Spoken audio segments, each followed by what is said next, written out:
Good evening. Welcome to another fine edition of Here We Are. This evening we will be talking with a gentleman by the name of Mark Luce.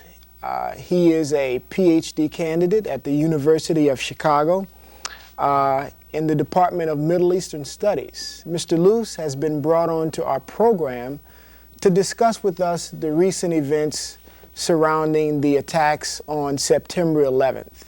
And the ongoing conflict with Afghanistan.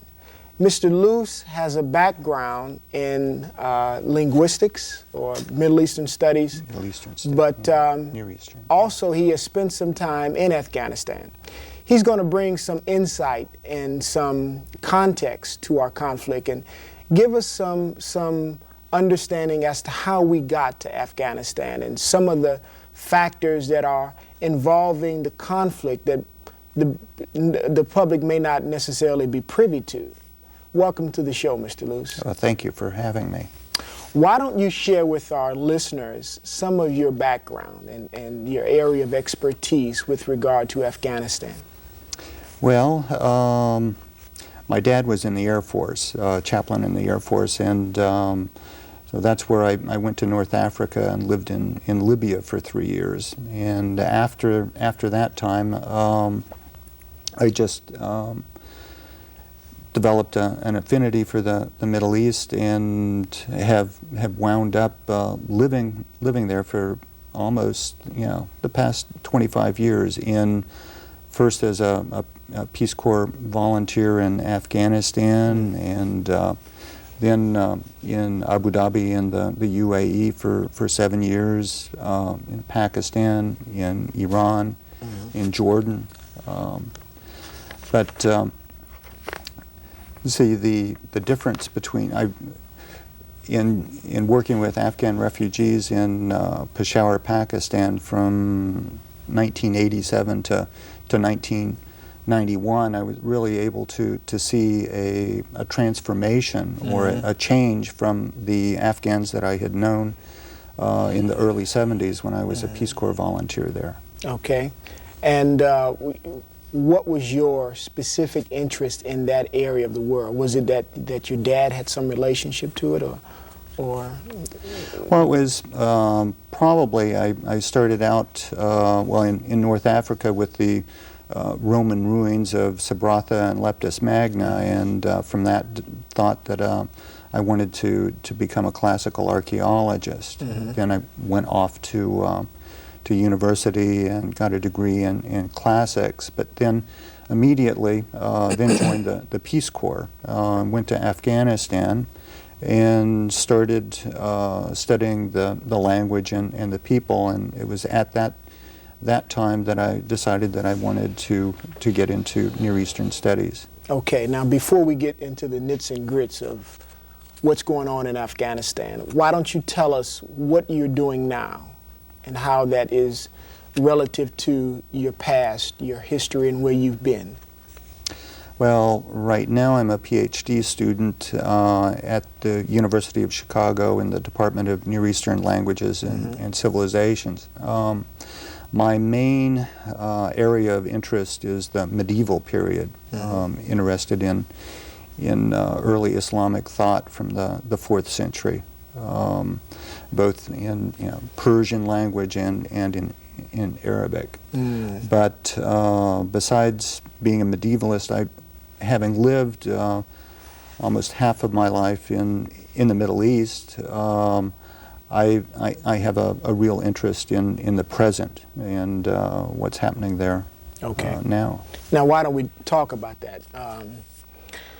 We've witnessed our government go into Afghanistan with a vengeance. They have targeted Osama bin Laden as public enemy number one, global enemy number one. How did we get to Afghanistan, and why is it that Osama bin Laden surfaced as the primary suspect for this attack on September 11th? Well, that's certainly, I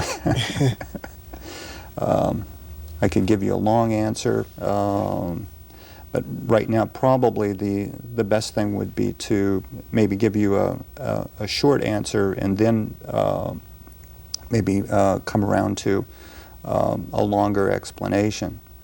I think everyone's been watching and hearing about the Taliban government in Afghanistan. Well, one of the things that I think needs to be understood is really that the Taliban came into power sort of as a reform movement to clean up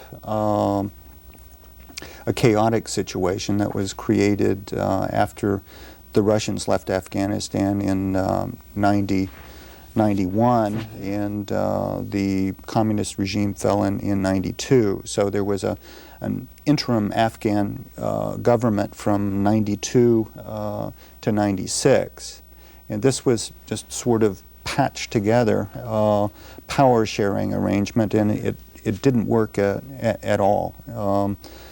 There were all sorts of excesses on different sides, and after so many years of war, people were tired of this, and the Taliban appeared as a reforming force coming in and finding corrupt people and replacing them, and so they were really thought of as saviors. However, their backing comes from fundamentalist elements, and they are very, very closely aligned with some of these.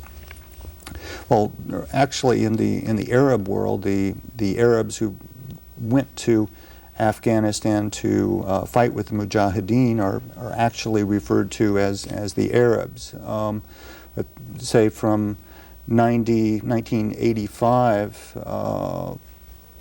on, there have been a large number of Arabs who were fighting the Russians, but once the war left, they stayed behind, and Osama bin Laden was one of these Arabs. Okay, so did they, when they came into Afghanistan to fight the Russians, was it purely for religious duty or cause, or was there some sort of political and economic link that the countries had so that there was some vital interest? I mean, what is your thing? That's, you can't, in my opinion, I don't think you can point to any one cause, because you have to realize that there were so many different supporters in that the Saudi Arabians were very interested in helping the Afghans. The Muslim Brotherhood in places like Sudan and Jordan and Egypt were very interested in helping. The fundamentalists in Pakistan were also very interested. All of these, but at the same time, the Saudis and the Muslim Brothers were also very interested in bringing their brand of Islam to the Afghans. Okay. And they were successful in some areas, and in others they weren't. But but also too, besides political support and religious support, then you also brought in a number of people who were very, very radical in their views. So now bin Laden is, I assume, one of those that is perceived by the West as very radical in his views, at least anti-Western. Well, I think we have to even go beyond that and say that bin Laden's brand of Islam is anathema to most of the Islamic world. Oh, really? Yeah. Okay. Now he's reported to be a millionaire. One of, I think, 50 children, something like that. 54, yeah, a billion. And he has relatives here in the United States too. Is that true? I wouldn't doubt it. I'm Okay. not too sure. Yeah. But my question earlier about the reason why the Arabs came into Afghanistan is sort of tied to the reason why Mr. bin Laden has said that the United States is somewhat a culprit in this, you know, the development of these activities. He's attempting to tie the current conflict, or at least United States policies, to Middle East policies with the Palestinians and the Arabs. Now, is that also simply, well, is that also simply something of a religious relationship, the Palestinian cause? Well, I think that in trying to tie in the Palestinian cause, he's trying to cast his nets to bring in as many people as possible to support him. But I think, as I mentioned earlier, in '85 there was this acceleration of money and Arabs coming in support of the Afghan cause. There was a major change in 1991 with the Gulf War.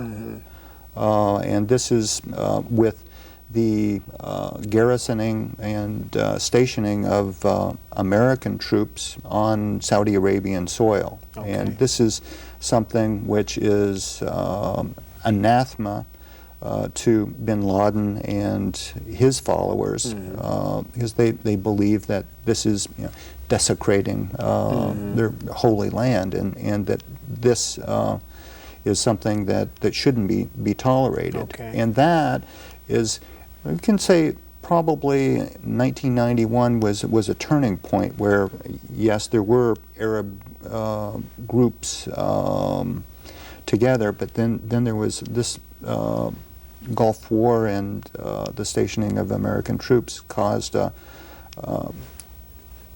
split, or a big chasm. Now, why is it that Afghanistan is such a, if it is, a vital interest on the world stage? What is it strategically located that would make it of interest to the United States, as well as to Russia, as well as to other European nations? Well, it's historically it has been sort of the crossroads of Asia. The British fought 3 wars with the Afghans, and wanted Afghanistan to remain a buffer state between Imperial Russia and the Indian subcontinent. But right now, we can see that in the world, as small as it is, that really, when it comes down to things, it is important, but it's not vital. Okay. Now for U.S. interests, however, there is a very delicate balance around it, in that we say, well, there's the conflict between Pakistan and India.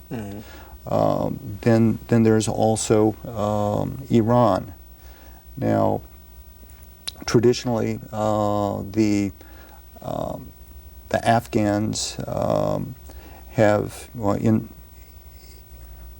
not so long ago, the past 3 decades have supported, taken the side of the Indians, in that there was conflict between Afghanistan and the Pakistanis, and so we can say that for Pakistan's interests, they would like to see an Afghanistan which was not,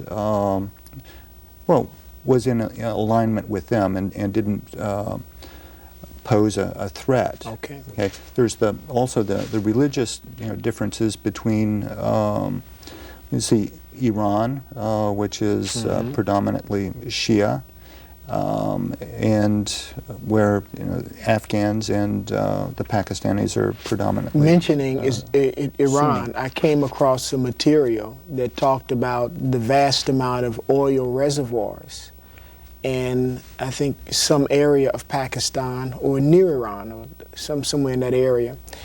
And the article spoke of how the pipeline to get the oil out of Afghanistan would either have to come through Iran or through some other gateway, and that U.S. interest in that area would be this large oil reservoir, and that it would be in the U.S. best interest to have a government in Afghanistan that would be amenable to the United States. Pakistan lined up with that thinking and that movement to have a government that would be to the liking of the United States, and that one of the factors is in fact oil. Is there any truth or legitimacy to that point? Well, I don't. There really, I think what you're referring to is the oil reserves in Turkmenistan, which is borders on the north of both Iran and Afghanistan. I think Chevron Oil has had people in Afghanistan, in Kandahar, for a number of years, trying to negotiate for a pipeline.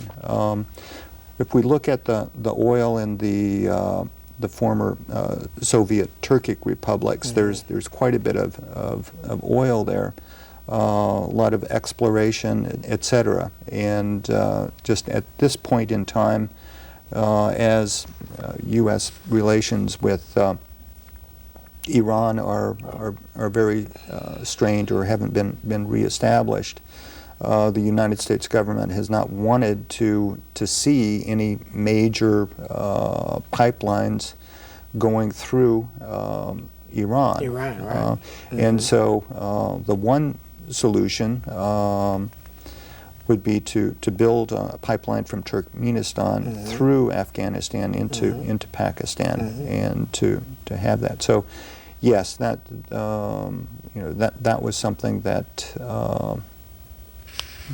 they've been working on, as well as pipelines going the other direction through Turkey and. So at least we could say that it would be advantageous for the U.S. government to have a government in Afghanistan that is amenable to its foreign policy and not so anti-Western, because there is some economic benefit in that respect.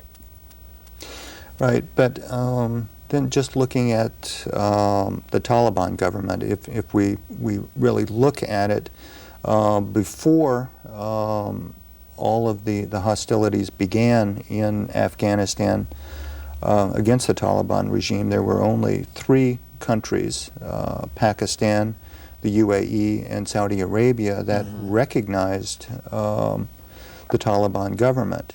And in fact, the Afghans had their embassies around the world were not. But now the Taliban was supported at some point in time by the U.S. government. Is that not correct? Not as such. No. Okay. Not as a government, but as a faction. Well, I think before they took power. No, that the Taliban actually sort of developed as a movement after the Russian withdrawal. And this was something that was supported by the Pakistani intelligence services as a major plan to sort of stabilize Afghanistan by putting people into power that they knew and had good relations with. Now, we have had some historic interest in Afghanistan in terms of educating its citizens, maybe introducing them to the notion of democracy. What kind of role have we played in the development of Afghanistan in the last 30 to 40 years? Well, actually, the U.S. Agency for International Development had its largest program, longest lasting program in Afghanistan. It was an education program in which USAID contracted Columbia's Teachers College to help oversee the development of the Afghan educational system by working on the curriculum, helping to train teachers, and then also to build an educational infrastructure of schools, from elementary schools all the way up to the secondary level. Wow. So we've had at least some good investment.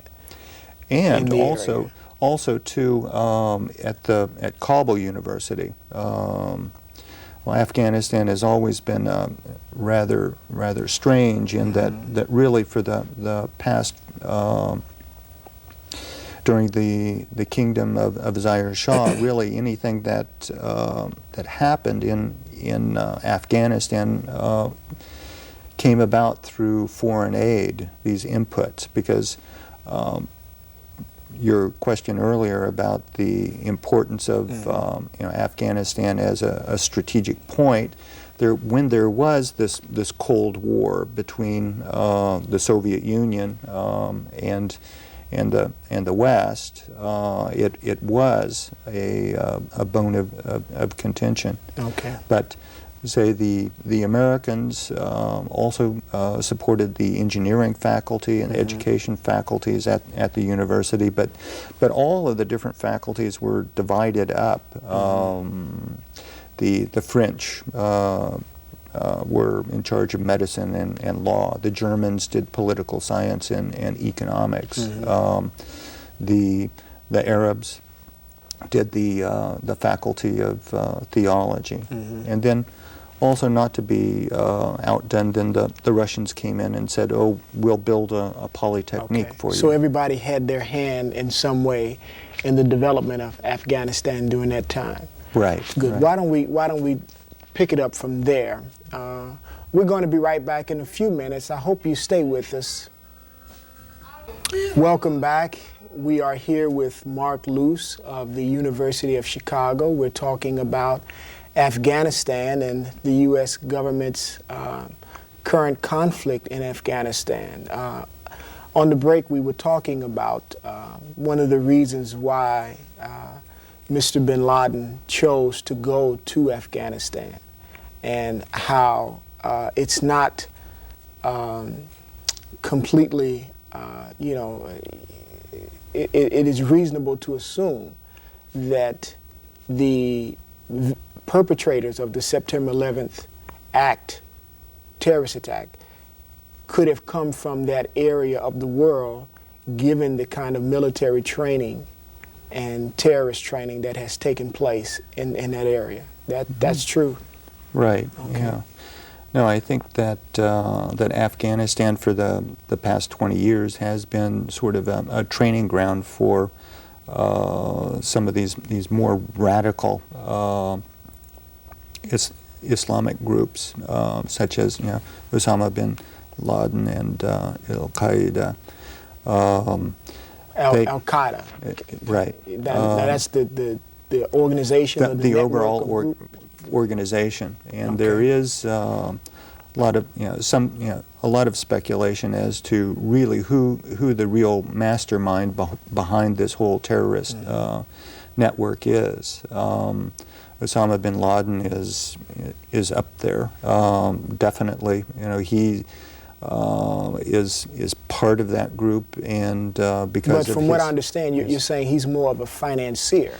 Right. Well, he's not got a direct general or warrior in the sense of what we usually understand it, to mean. Well, I think there are a lot of people who know a lot more than I do on the subject, but in I think the October 5th film that they showed of bin Laden, there was also a fellow in the background. That fellow was an Egyptian doctor by the name of Ayman Zawahiri, and many people believe that he is the mastermind behind this whole network. Okay. And people say that he was responsible for the terrorist attack in Luxor, where 58 tourists were killed, but generally this whole background and training base in Afghanistan has been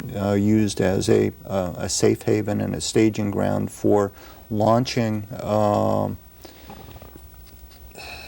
jihad against the Russians in Chechnya or in Bosnia, or training Algerians to fight in their. Now, all of this is going on with the blessing of the Taliban government. Well, the Taliban, I think they embrace a similar form of Islam. Again, I'd like to point out that this is the vast majority of Muslims think that that this is it's not Islam, that this is gone off to an extreme and doesn't reflect religion at all. Okay. Yeah. Okay. Now, we have to ask the question, why the United States? Why do you think, from your perspective, the U.S. was targeted? Well, I think it goes back again to one of the things that Osama bin Laden has mentioned on several occasions, just this saying that the stationing of U.S. troops in Saudi Arabia is something that he views as against his brand of Islam, and also we see that there have been a number of other attacks. Like the attack on the USS Cole.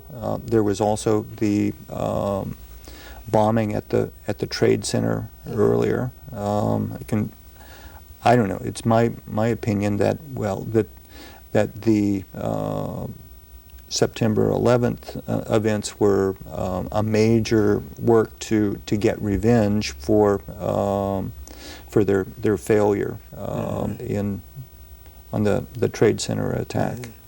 Okay. Well, it sounds to me like, Mr. bin Laden, and he is a suspect. He's not been proven to be the perpetrator at this point. Right, exactly. I think that really what we have to look at is not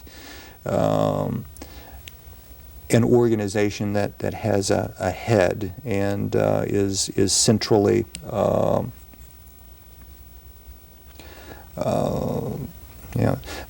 there are so many different pieces. It's a very, very loose network of different groups who probably who have a common cause, but are working in many cases independently or in support of each other from time to time. I see. I see. Now, I read some of his statements, and whether he did it or not, he seems to imply that there is a historical backdrop or context as to why he has the kind of antipathy toward the West that he has.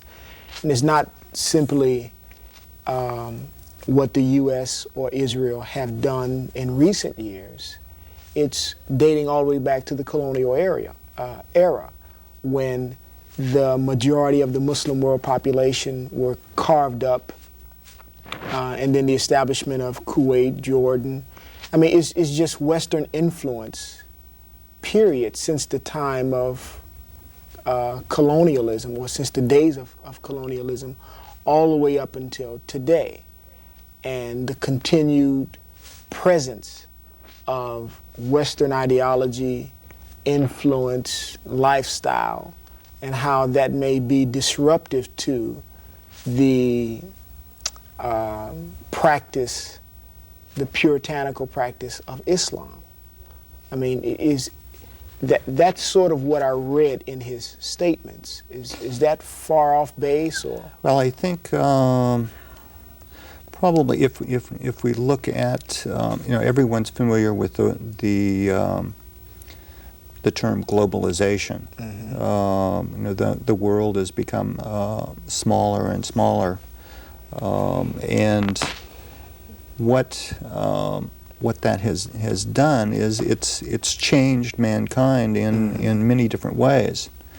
So when you get into a situation, or you have groups who feel that as times change, that their way of life or their values are under attack, then they look for someone or something to blame.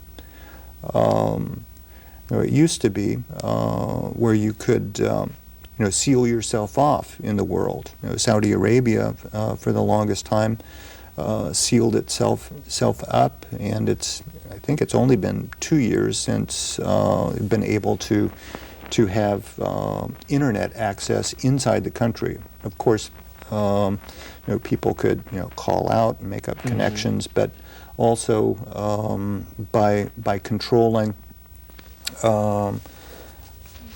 television broadcasts, the media, or whatever, we've reached a point now where the territorial borders cannot be closed. They're being bombarded by the media, whether it's satellite TV or the internet or all of these different things, and so we're Now Bin Laden and these groups would sort of, in their twisted way, see that is an assault on their values and a corrupting influence on their families. And well, I mean, I don't necessarily think it's corrupting. Yeah. I mean, or well, twisted. Pardon me. If they feel as though it undermines their society and their belief system, now maybe the reaction to it may be twisted, but the perception of what they're trying to establish as a society may not necessarily be twisted. Well, I probably should take back the word twisted, but probably, it would be better to say threatening. Well, threatening, or in that from their point of view, there is a lack of tolerance, meaning that they have a vision, they have a path, they have a way, and that's the way. Now that's not much different than the United States, when we have throughout our history promoted the ideals of democracy, of rugged individualism, of economic laissez-faire. We've had an intolerance toward communism. I mean, we can talk about the McCarthy era. So in our own way, we have had this kind of reaction too. Now, our response may not necessarily have been, terrorism, but couldn't one also make the case that our response has been through covert operations, fighting with Russians in an attempt to preserve our way of life? Yes, but I think we're getting into getting off the path there, when we're not talking, we're talking about a number of different things, about economic systems, about political systems, religious systems. But essentially, we are talking about sort of the way one preserves or think of preserving their way of life and their perspective on life and humanity and society, and how one reacts to it. It's not completely absurd to suggest that there is some resistance to Western influence on their part, and that may be legitimate, just as it was legitimate on America's part to resist the influence of communism. Well, I think that what you need to do is everyone has to take a realistic approach and say, well, here we have an extreme brand of Islam, which is off on the side. But if we take a look at the rest of the Muslim world and see how they are coping with this situation, we see a more moderate way of handling it. Yeah. Because what we're talking about is change, and we know that even in our society, the changes that have taken place in the past 20 years, 30 years are enormous. Well, these are changes that are happening in the Muslim world as well, and it's just a matter of we know that different people handle change differently, and we say that there is this group over there, and they're handling it their way. And well, let's move from the lifestyle argument, because I think this speaks to the notion of, or the question of why they hate us. And I've heard so often, well, it's because of our lifestyle, and it's because of what we project, our notion of freedom, our notion of democracy, and what we stand for. That notwithstanding, there are, at least in the minds of Muslims, some legitimate grievances about U.S. policy in the area that we call the Middle East, the plight of the Iraqi children, and the embargo that we have against Iraq, or the sanctions that we have against Iraq, and the number of Iraqi children dying daily. And then you also have the one-sidedness of, or the apparent one-sidedness of, U.S. foreign policy with regard to the Israeli and Palestinian question. Now, those two have come up as central issues. How much do you think they factor in this current conflict? Well, there's also in the news, people are saying, oh, well, we've got Afghanistan, we're working on that. Now it's time to go after Iraq, because Saddam Hussein is supporting terrorist groups inside the country. That's what our Secretary of State said the other day, that Iraq may be the next on the hit list. Well, I don't think that Saddam Hussein has many admirers in the Arab world, but the fact remains that after almost a decade of sanctions against Iraq, people are beginning to question it and say, well, why do you have these sanctions? You want to make Saddam Hussein weaker?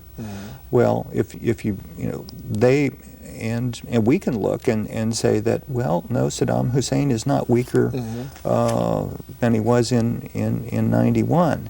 In fact, he might be stronger.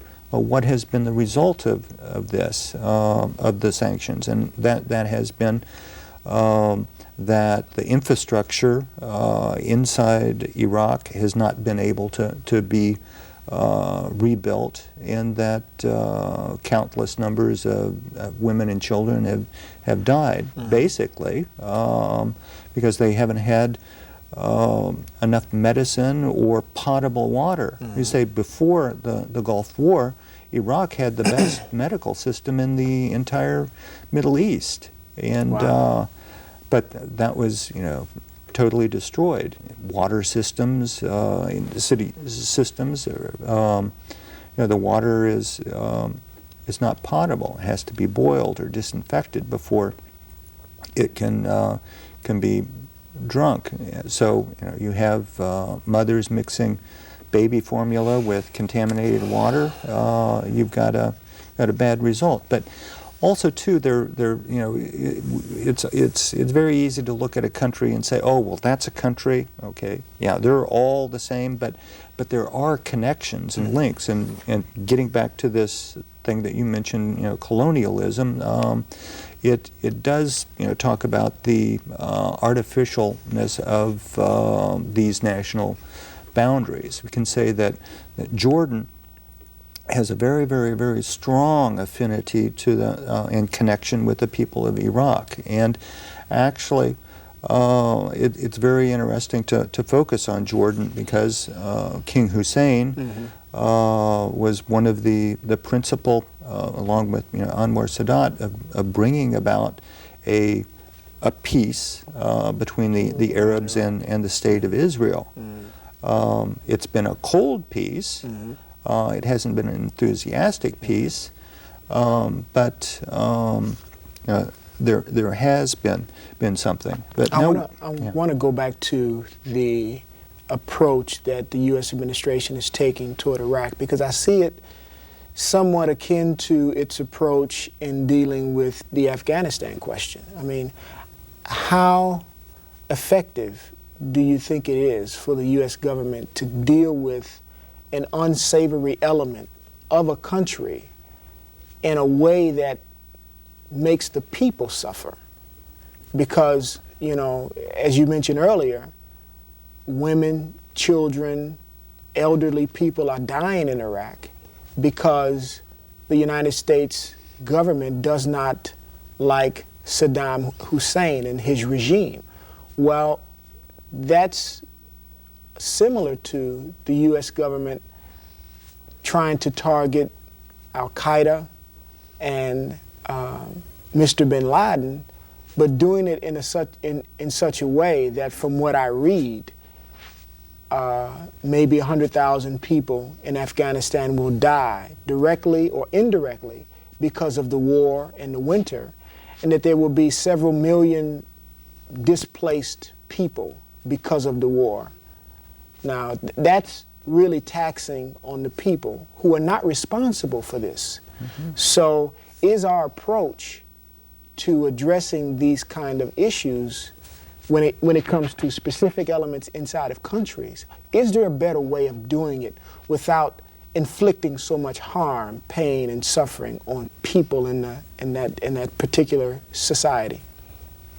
Well, if that question was easily answered, I'm sure that we would be doing something different than we are now.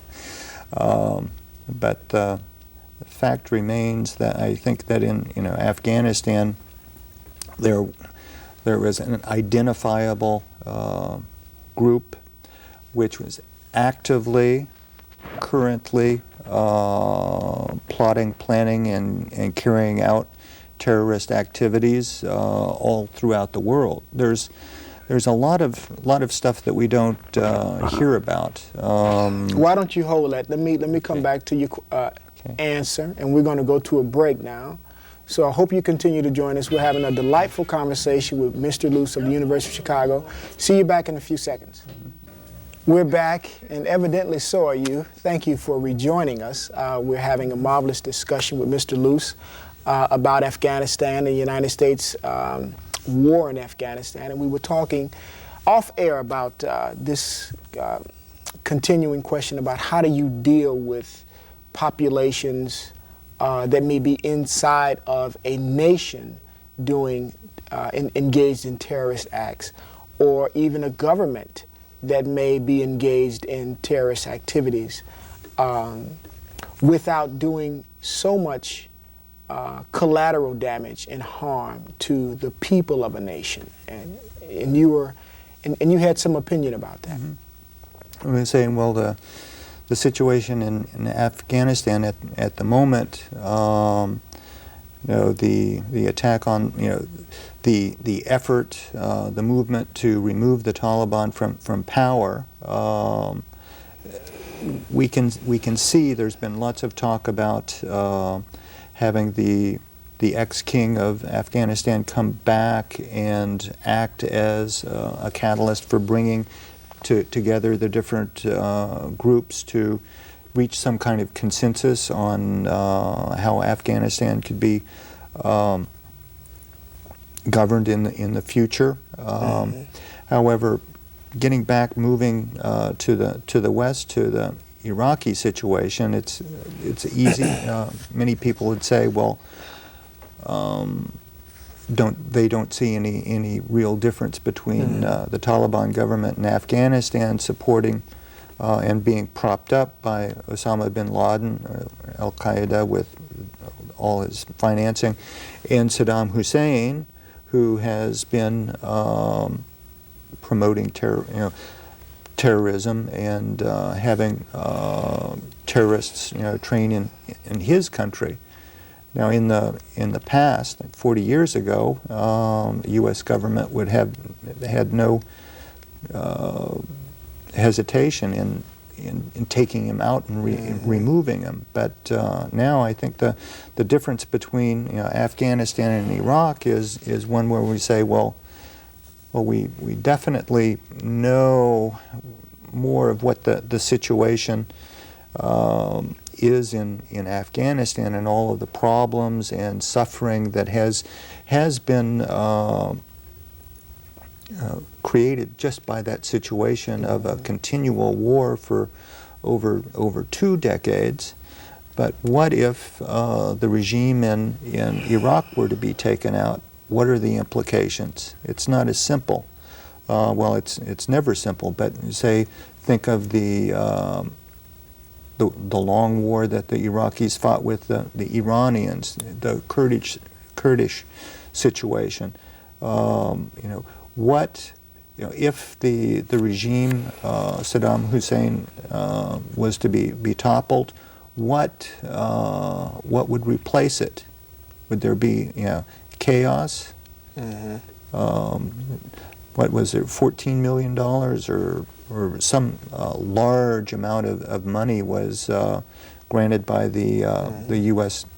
Congress to support resistance groups against Saddam Hussein, and I think a lot of that money is still sitting somewhere because they haven't really found any viable groups to give it to. Now, you have a situation in Iraq, from what I understand, that or whereby Saddam Hussein has a good chunk of the populace with him in terms of supporting him and his regime. And when you look on television, you also see Muslims, Arabs, or whatever the ethnicity is, looking at Osama bin Laden as a hero. So when you have sizable amounts of the population supporting, or at least lauding, the person or dictator or element that the United States government is against, then how does that play in the world stage with regard to promoting the idea of democracy and right to choose one's leader? I mean, it seems as though U.S. government policy is going against what the popular demand is of the people there. Well, I think that